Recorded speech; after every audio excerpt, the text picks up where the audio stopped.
So our project was social media monitoring for security threats on Twitter, and we're group 5. So what is Twitter? Twitter is known for its messaging and its simplicity when it comes to sharing your opinions. So there's a certain limit of words, and within that limit you can write whatever you want and post it. And this makes it easy to discover the latest news related to subjects as the user has interest in. And you can look for those topics by using hashtags. And in addition to writing status updates, you can favorite, retweet, and share many tweets. So our goal for this project asked us to dive into Twitter and find all the malicious users we could. And we did this by using programs such as Python and Tweeby, which is the API. And due to Twitter's simplicity, this allows for many accounts to just post whenever they want and whatever they want, which allows for an increase of spam messages. So this project asked us to find what a malicious user was and how to pick out all the accounts that we define as a malicious user. So what exactly is a malicious tweeter and account? And the definition that we used from our project, which was we actually took a lot from how Twitter defined it, is a user with certain keywords in their tweets that indicates inappropriate or spam content, along with certain other factors such as a low follower to following ratio count, or a low follower count, low listed count, and several tweets within the 100-second period in which we collected the data. And the categories that we used were spam and inappropriate messages, so both of them we said count as malicious. And these are some examples of spam messages. So our data set, first we have to find all the accounts and tweets that we wanted to use. So we have to create this code that would extract all the data that we needed. So this data was not organized yet. It was very hard to read. So then we had to use this to make our graph. But so we had, as you can see in this graph, all these, we coded that to search for a certain amount of followers, amount of lists, the location. So we basically trimmed it down to the ones that we just mentioned to make sure that it would find most likely users that were spam. So all of these are kind of characteristics. So we collected over 14,000 tweets in a period of 100 messages, and this short period of time helped us because if we found a duplicate of a tweet or a user, we would know that they're most likely spam, because spam users are known to tweet a lot and in a short period of time because they like to spam out the messages and get their advertisements across. This was actually the limit for the free API if we wanted to do more or longer wait times. And how did we organize this data? After we retrieved all of our data, we had to make it readable and useful. So we used an Excel file. The data we collected, we put in a CSV file, and that, when you open it, becomes an Excel file. And the fields that were in the file were the username, the count of followers, the number of friends, which is following, the number of lists, the time zone, and the date the tweet was created, and the actual text within the tweet.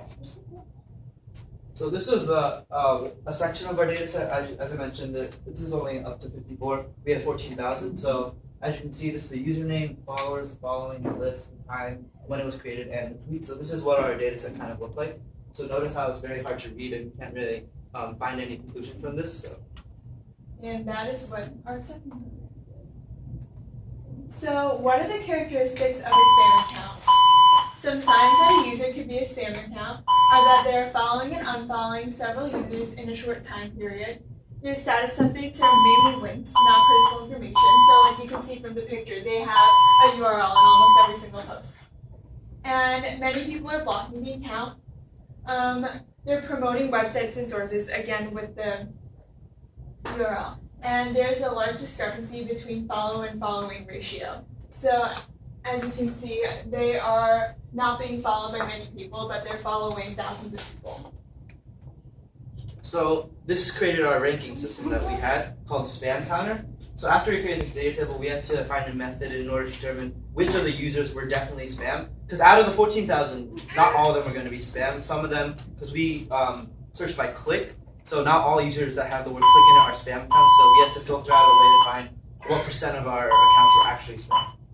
So by doing this, we had to include factors to rank, which included the keywords. We had like 10 to 15 keywords that would each add up to a certain amount of points. I believe it was 12. So basically, whenever the code saw a word in it, it would add 12 points to the spam counter system. Also, the friend to follower ratio. For example, an account with 100, an account that's following 100 people but has 1 or 2 followers back means that spam account is trying to reach out to people to get their advertising across. Also, locations. Because on mobiles, or we'll talk about this more, but locations, many spam accounts don't actually have locations. So that was also used. Retweets were also used because many spam accounts like to retweet things to make profits. Also, multiple tweets, as I mentioned before, if they had more tweets in the certain 100 seconds, they would have points. And each time, as I mentioned, we added a different amount of points. So the more of these factors it had, the more points it ranked up. So that would make it more likely to be spam. So deciding the point system, this was the most important part of our project. And the point system was from 0 to 220, 0 being it's probably not going to be a spam account, to 220 being it's almost definitely a spam account. No account was going to have all 220 points because they added points per keyword and things like that, and no tweet was going to have every single keyword in the list of like 20 or so that we put. And the number of points given per factor is based on how big of an indicator each one is of being a spam account. For instance, just because it has one keyword doesn't mean it necessarily will be spam. But if there's no location listed, then that is a bigger indicator. And keywords that included spam were chosen based on a list that was provided by Twitter and our own intuition based on we know certain words are like more spam than what we've seen so far. And accounts with more keywords will get more points.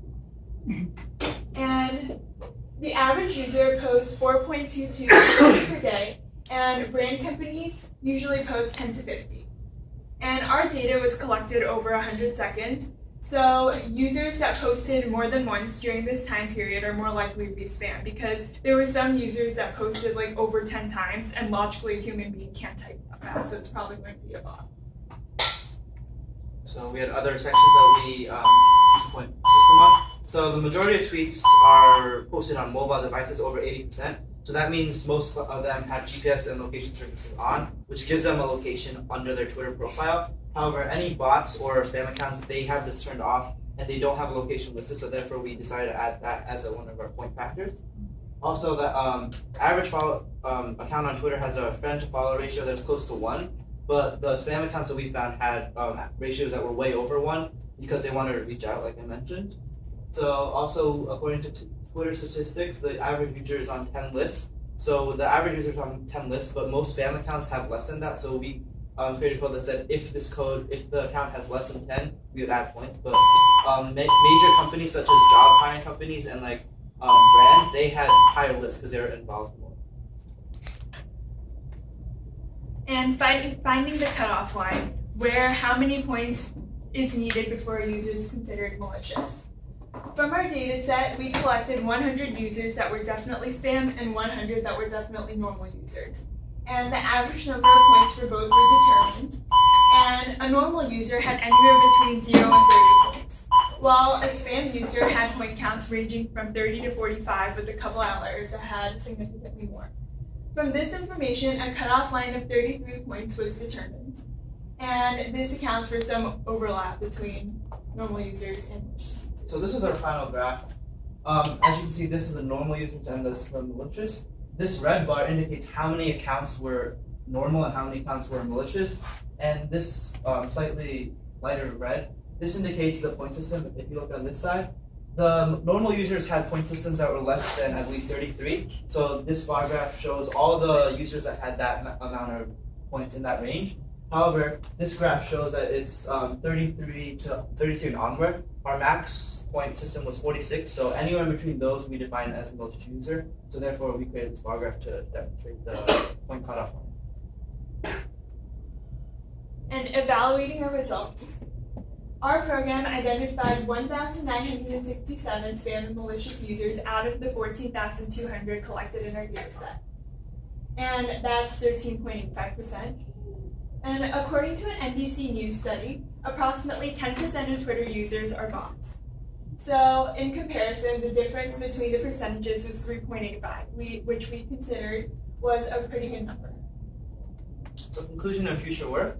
Based on this, our program can identify spam messages and accounts in a collection of tweets, but there is still future work to be done. Because of Twitter's popularity and how many tweets, like you saw in the last picture, there's, I believe, average of 500 million tweets per day.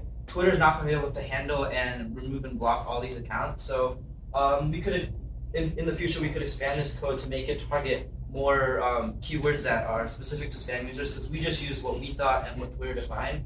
And we could also have the program add in keywords that they program. So like keywords that are popular at the moment will automatically be added, which will make this more accurate. So we want to make this as accurate as possible to help Twitter with the spam.